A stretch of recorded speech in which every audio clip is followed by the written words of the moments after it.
As we all know, Minecraft recently hit the upgrade button on the Nether, which gave us all these crazy new features, making this maybe Minecraft's biggest update yet. So what would happen if we hit that button again? No, this is not the Nether update 2, but this next part is really cool. So what I've got here are slices of the 4 new Nether biomes, and what really blew my mind with the update was the added atmospheric colors and particles. So in this video, I'm going to be transforming each of the Nether biomes to look completely different.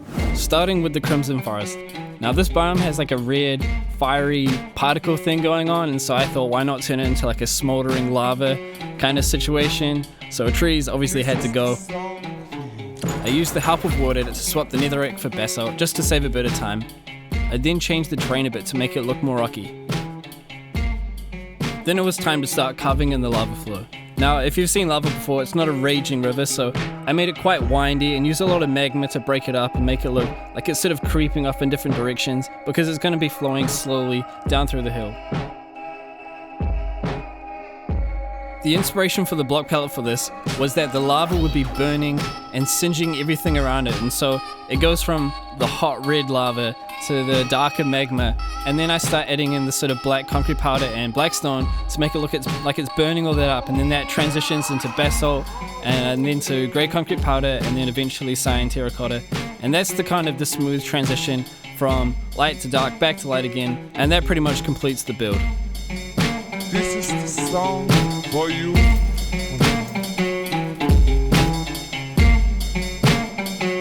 For you. Yes, for sure for you.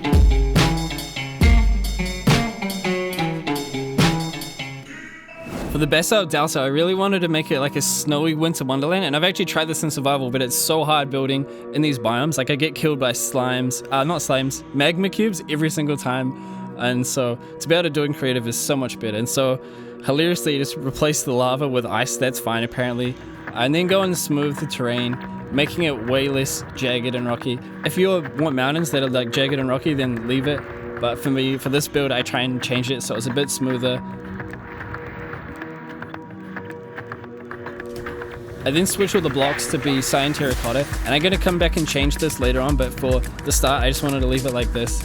I then built a little log cabin with a chimney and using cobwebs as smoke, and this is kind of like a little fishing hut. Imagine, you know, sort of the Inuit people or Eskimos sort of do some like snow fishing. Coming back through and texturing out, I use a mix of cobblestone, andesite and light grey wool, and I think this looks really cool, especially going from that dark to light gradient. Adding some snow to finish off, and that is the build complete.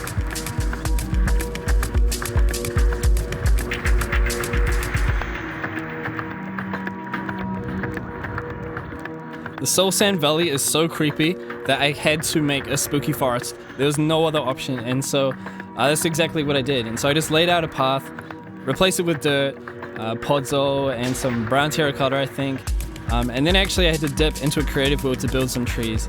I could have built them here, but I wanted to try out my world edit skills, and I ended up building these trees way too big. Like, these are huge, and so that was a little bit of a mistake on my part, but I think it works out kind of cool, no less. There are some really cool tutorials on YouTube for making these kind of trees with world edit, so go check them out for sure.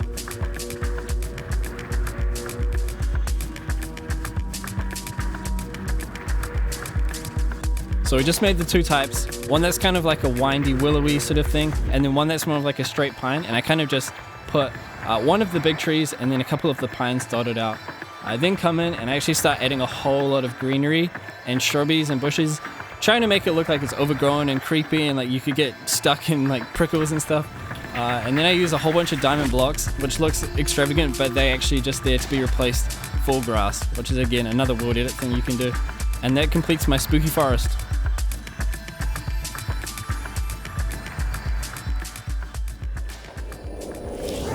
For the warp forest, I ended up going for something that's like way out there. I've never really built anything in a kind of sci-fi style, but I was looking at some pictures on Pinterest, and there's all these kind of like fantastical, kind of Avatar-like forests. And so what I ended up doing was clearing out this big ditch and filling it with lava. And if you've done this before, you'll know what's up. But you can actually put lava down or any kind of light block and then layer up glass, and it creates this kind of misty fog effect. And so before I did that, I just kind of textured the walls out and tried to make it like a dark to light gradient, which is something I do a whole lot. Didn't work out super well because the glass ends up covering it up anyway, but it was worth a shot.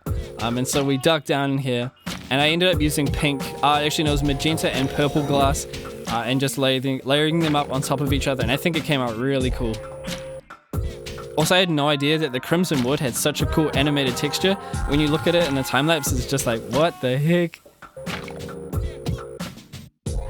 Once that was done, I started layering this kind of floating bridge deal, because I wanted to go for something that's quite alien and sci-fi. And then I ended up trying to build this portal, and it took me so long to figure out the right shape. I've never really done anything like this, but I think it came out really cool. Once it I made it all like broken and just totally ruined, like it's an ancient alien race, and I actually was really stoked with how it came together. And then just to tie it all together, I ended up adding an end portal as the kind of thing on this island that you go to, which actually, in hindsight, was actually quite a cool way to have the end portal located in the game. Like, that could be a really interesting thing, that it's not just an end fortress, but it's this kind of slightly otherworldly place that crosses over into the overworld, into the nether. So just something to think about, and then some mushrooms to close it off.